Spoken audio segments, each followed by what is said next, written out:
Baik, kita mulai ya.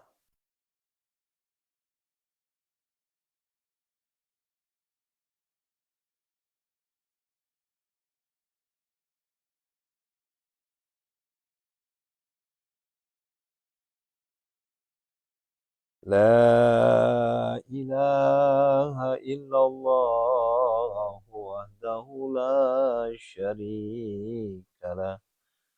Lahul mulku wa lahul hamdu yuhyi wa yumitu wa huwa ala kulli syai'in qadir. La ilaha illallah wahdahu la syarikalah. Lahul mulku wa lahul hamdu yuhyi wa yumitu wa huwa ala kulli syai'in qadir. La ilaha illallah wahdahu la syarikalah. Lahul mulku wa lahul hamdu yuhyi wa yumitu wa huwa ala kulli syai'in qadir. La ilaha illallah wahdahu la syarikalah. Lahul mulku wa lahul hamdu yuhyi wa yumitu wa huwa ala kulli syai'in qadir. La ilaha illallah wahdahu la syarikalah. Lahul mulku wa lahul hamdu yuhyi wa yumitu wa huwa ala kulli syai'in qadir. La ilaha illallah wahdahu la syarikalah. Lahul mulku wa lahul hamdu yuhyi wa yumitu wa huwa ala kulli syai'in qadir. A'udzu bikalimatillahi tammati min syarri ma khalaq. Bismillahilladzi la yadurru ma ismihi syai'un fil ardi wa la fis sama'i wa huwas sami'ul. Bismillahilladzi la yadurru.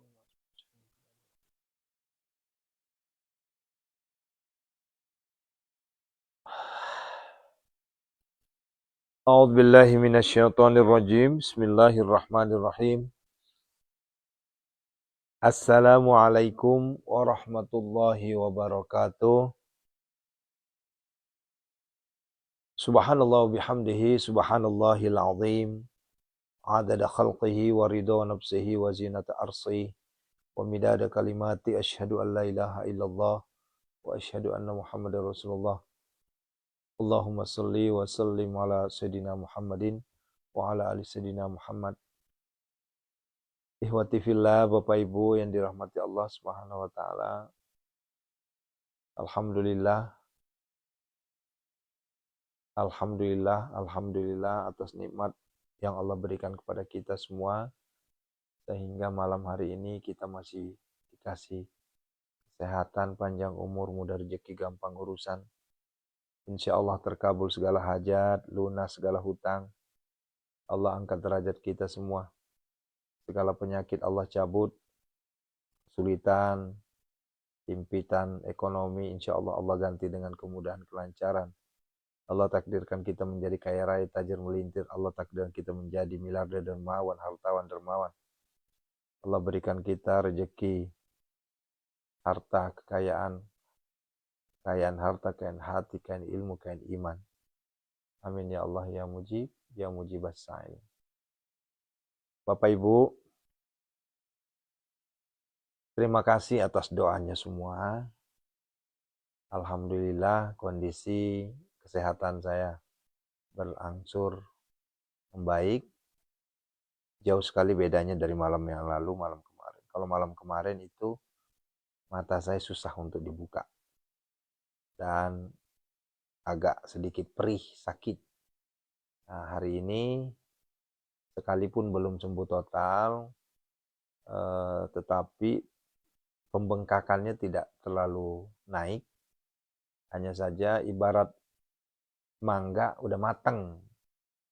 Ya, jadi kelihatan isinya itu udah kelihatan rada-rada putih gitu. Sehingga kemungkinan besar hari ini saya harus ke dokter untuk operasi kecil. Ya, apakah nanti itu di rumah sakit atau cukup di Vaskes 1 ya, karena saya pakai BPJS ya. Apakah di Vaskes 1 atau rujukan langsung ke rumah sakit. Ya, mohon doanya ini berjalan lancar sehingga apa yang saya rasakan saat ini juga. Sebenarnya secara sakit sama sekali nggak sakit, hanya gatal saja. Beda dengan yang malam kemarin. Kalau malam kemarin itu memang saya merasakan nyut-nyutan. Ternyata isi dari nyut-nyutan itu sedang membuat kematangan. Ya, ibarat apa ya, kayak jerawat gitu ya. Jadi kalau jerawat yang jerawat batu itu kalau baru memunculkan sakitnya minta ampun. Nah, alhamdulillah ini sudah mulai apa namanya, matang ya. Ya ibarat kata tuh tinggal tusuk sedikit aja udah pecah itu. Cuma kita kan nggak berani, takut infeksi malah. Sehingga nanti biar dokter yang ini tidak lepas dari hasil rukyah dan Ibu Marwiati ya, mana Bu Marwiati? Ini mohon maaf yang di TikTok nggak bisa saya baca, gelap. Yang bisa saya baca hanya di Facebook. Ya Bu Marwiati kemarin ngingetin saya coba pakai air liur pertama kali bangun. Nah, padahal itu sendiri sering saya sampaikan kepada jamaah, kepada santri, itu adalah obat, ya. Itu kalau nggak, itu dari turun temurun itu saya dapat ilmu itu dari orang tua. Pas kita bangun tidur, belum minum, belum apa-apa, pas bangun tidur itu air liur pertama itu obat itu. Ya. Dan dulu udah sering saya buktikan, ya. Ya. Kemarin sudah saya buktikan itu beberapa kali orang datang ke sini, saya kasih ilmu itu, alhamdulillah sembuh tanpa dioperasi. Nah kalau ini baru 3 hari yang lalu tuh udah ingat, cuma setiap bangun lupa wae. Ya hilap wae setiap bangun. Asal moto kak walufai, moto kak si walufai, berarti ini ilmunya bagus nih. Nah tadi pagi pas bangun tadi ini jam 12, saya bangun langsung tuh. Itu langsung tuh agak kayak rada-rada apa ya? Kayak agak rada turun lah kempesnya itu. Nah begitu ya. Nah jadi Bapak Ibu, sekali lagi terima kasih nih. Tuh agak-agak turun kan. Ya beda kalau malam kemarin kan kelihatan bengkak banget nih, tinggal sedikit lagi. Tuh. Nah, itu udah matang itu udah matang tuh. Tinggal cek Nah, cuma karena posisi di mata kita nggak berani. Tapi kalau seandainya ini posisinya di tangan atau di kaki atau di badan saya berani. Ya karena ini di mata kita nggak berani. Ya, ini harus apa? Uh, harus ke dokter ya. Nanti kalau dokter gimana ceritanya ya terserah.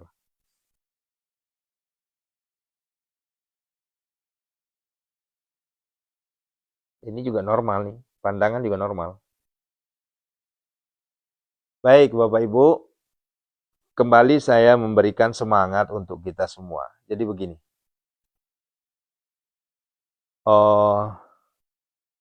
dalam kehidupan, ya tentunya ada namanya ujian, cobaan, teguran. Nih, paham nggak nih? Ya, kita sama-sama bahas ya, agar kita semua mengerti, agar kita bisa ya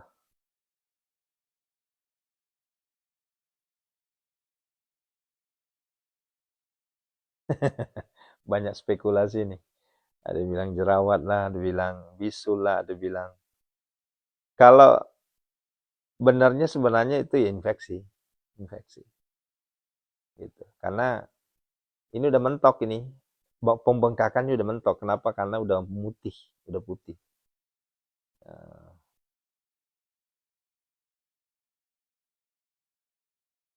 Tulangung. Apa itu? Nggak paham. Nah, kita langsung bahas aja ya sebelum kita berdoa ya. Ini jam berapa sih? 3:11 ya.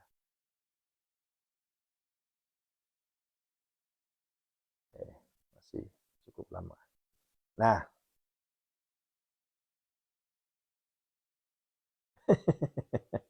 makasih doanya semua ya. Allahu Akbar. Nah, ini membuktikan bahwa saya ini manusia biasa. Saya manusia yang tidak luput dari kehilapan, saya tidak luput dari dosa, dan saya tidak luput dari kesalahan. Ya. Sekalipun sudah ribuan orang kita obati, ya bahkan boleh jadi sejak saya bangun klinik udah jutaan orang kita obati. Ya, dan alhamdulillah udah ribuan menerima manfaat dari apa yang kita bantu saat ini ya, dengan pengobatan itu dari ribuan orang yang menerima manfaatnya. Pertanyaannya, kenapa Ustadz sendiri yang sakit tidak bisa sembuh? Inilah ya kuasanya Allah di sini. Jadi jangan sampai ada mencemooh. Kadang kan biasa gitu, wah masa sih tukang rukyah sakit, masa sih tukang rukyah nggak bisa nyembuhin diri sendiri? Sama-sama kita pahami Bapak Ibu. Ya. Yang namanya sakit dan kesembuhan itu mutlak urusan Allah. Itu yang harus kita sama-sama pahami. Itu mutlak urusan Allah.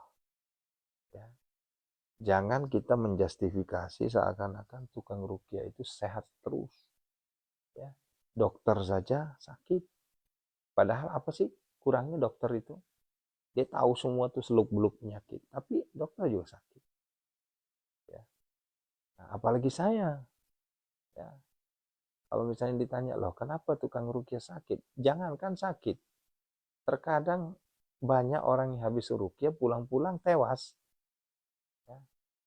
Nah, begitu Bunda ya. Ini agar supaya nggak kita ngeceplos bahasanya ya. Kemudian yang ingin saya sampaikan di pagi yang mulia ini, ya, mari kita sama-sama pahami bahwa ada fase kita menerima ujian dari Allah, ada fase kita menerima cobaan, dan ada fase kita menerima yang namanya teguran. Ya, itu perlu kita sama-sama pahami. Iya Bu Bidan Ulan, benar Bu Bidan, Bunda. Ya, ya Bu Bidan aja kan sakit kan, terkadang sakit juga kan, padahal bidan. Ya, nah, dokter juga.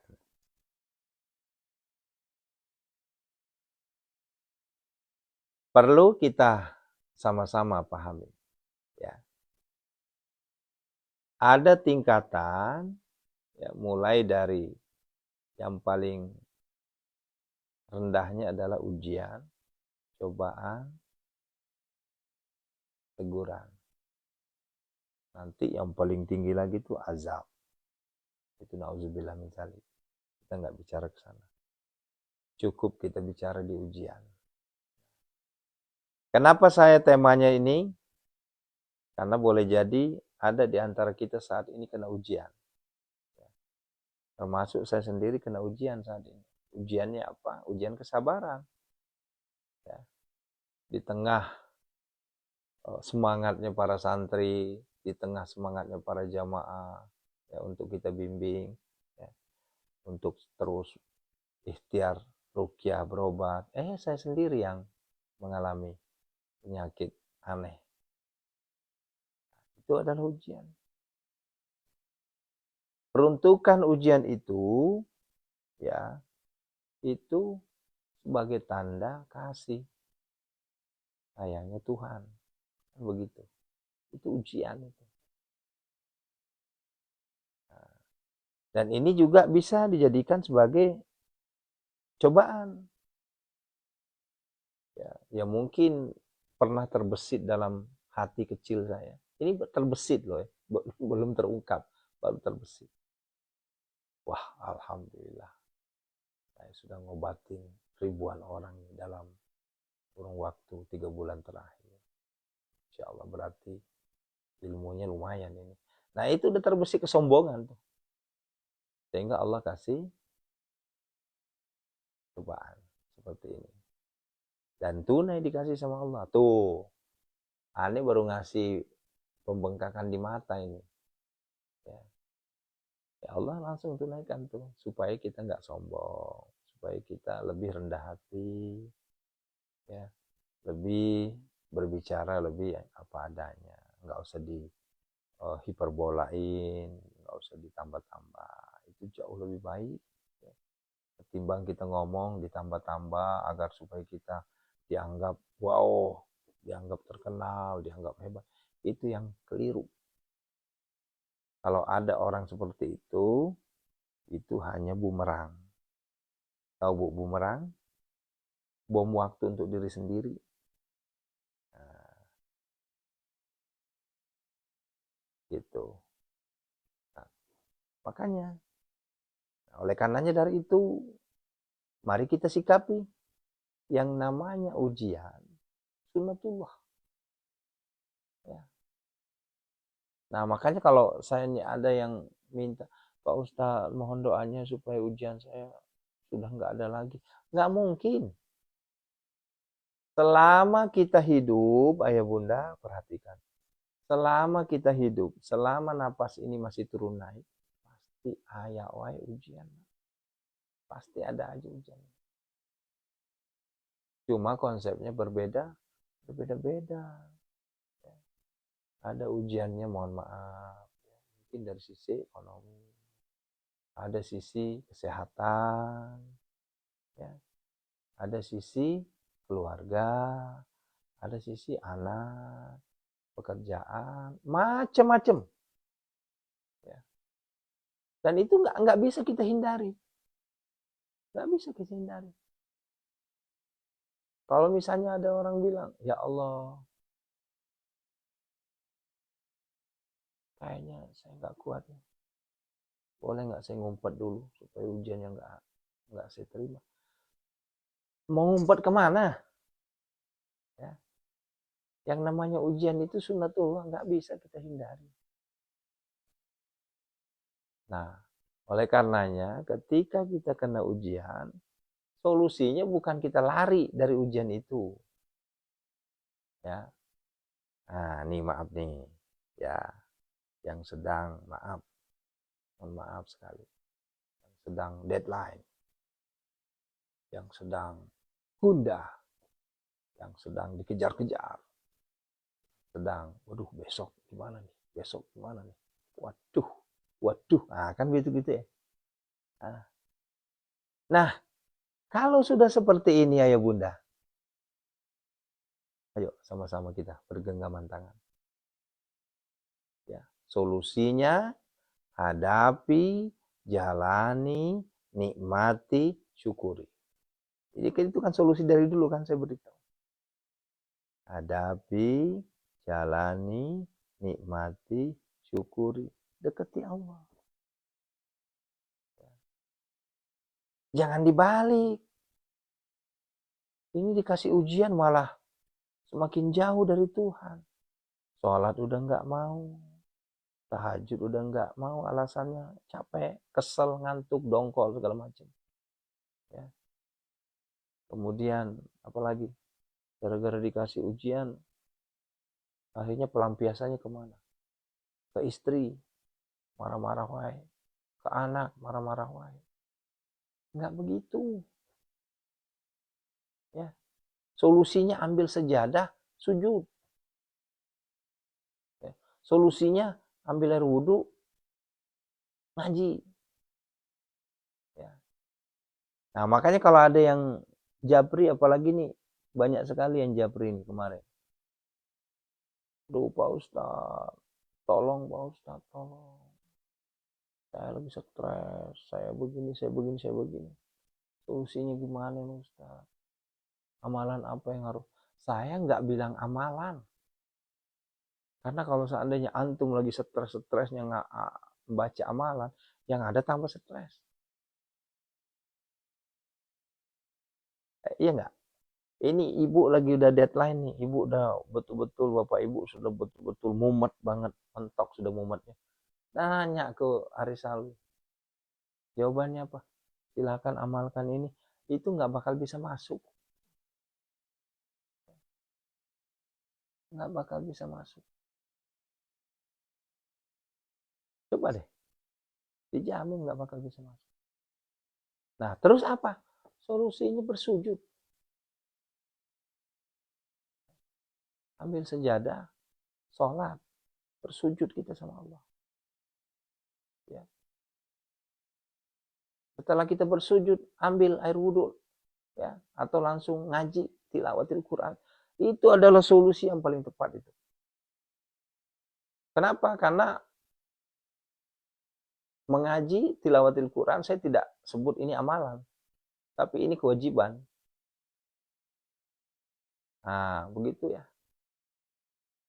Nah, oleh karenanya saya mengajak kepada kita semua. Sama-sama, ayo, ketika kita diberi ujian, bukan kita menjauh, apalagi kita mencat-mencat Tuhan, prasangka buruk, ya. Tapi ingat, di balik ujian ini ada hikmah yang tersembunyi. Di balik ujian ini, Allah ingin mengangkat derajat saya. Catatan, dekati Allah. Ya. Ini enggak. Dikasih ujian, malah ngambek. Ngambeknya apa? Udah enggak mau sholat. Udah enggak mau tahajud. Udah enggak mau duha. Udah enggak mau ngaji. Udah enggak mau zikir. Bawaannya apa?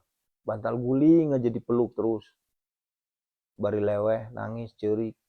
Eta mah lain solusi. Ya. Karena solusi itu ya nggak solusi. Semakin ide perfuang Allah Ta'ala. Ya. Semakin dekat ke Tuhan. Semakin dekat ke Allah Subhanahu Wa Ta'ala. Nah, itu baru solusi. Nah, begitu. Kalau nggak percaya dicoba aja deh. Ini mohon maaf yang di TikTok samar nih. Jadi jangan ada bertanya dulu ya kalau di TikTok ya. Ya. Ya. Ini jangan ada bilang begini. Ini mohon maaf sekali. Ini yang saya temukan karena kan ini ramai nih datang ke rumah ini. Ya. Setiap minggunya, setiap harinya ada aja yang datang ke rumah, bahkan bisa puluhan orang datang. Pak Ustadz, hutang saya. Pak Ustadz, ekonomi saya, pekerjaan saya habis ditipu pula lagi gini macam-macam tuh. Kan saya tanya, ibadahnya gimana? Kan gitu ya, ibadahnya gimana? Kalau seandainya dibilang, lah gimana saya mau ibadah Ustaz? Orang saya lagi diuji begini. Ah, ini nih keliru. Keliru sudah nih. Semakin yojiki, semakin tumadepe ki huangnya. Semakin kita diuji, semakin dekat kita sama Allah. Itu solusi itu. Ya. Itu solusi yang paling tajam itu.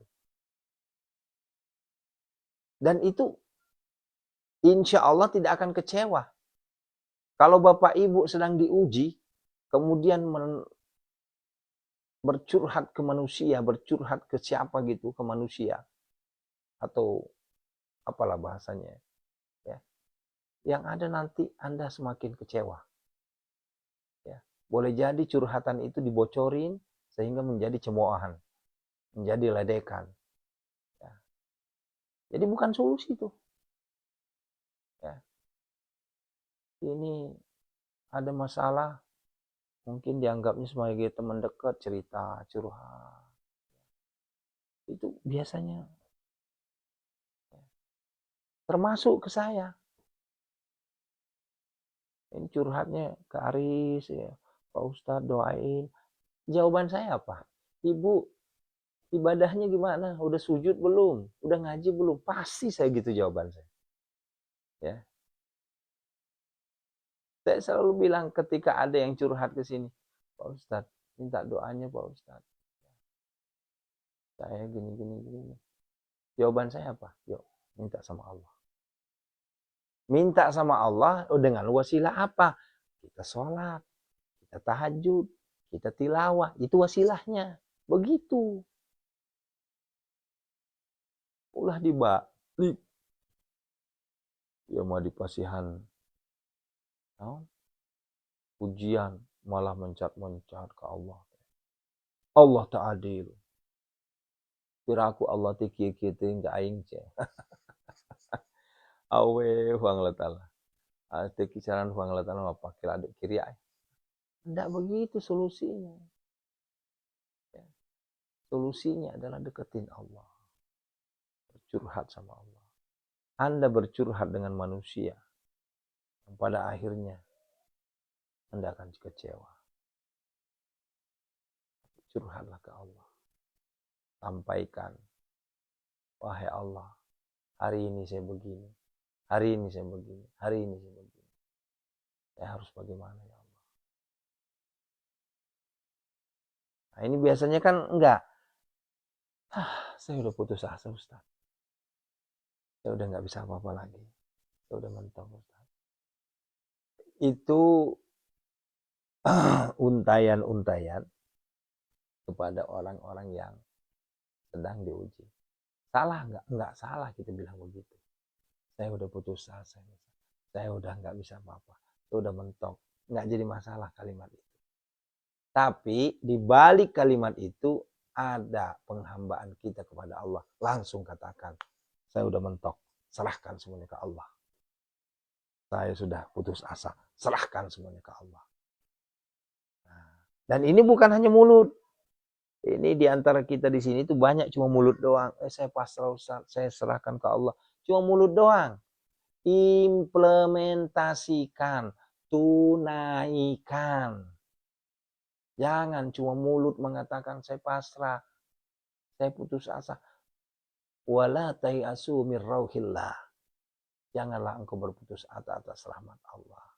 Harus ada bukti autentik, bukti fisik, ya bukti sikap. Dengan apa? Yo, kita bersujud.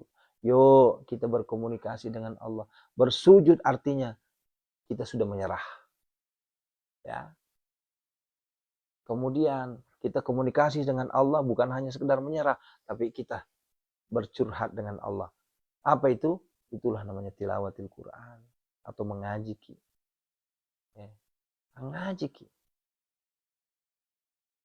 Tapi selama batin kita, mulut kita,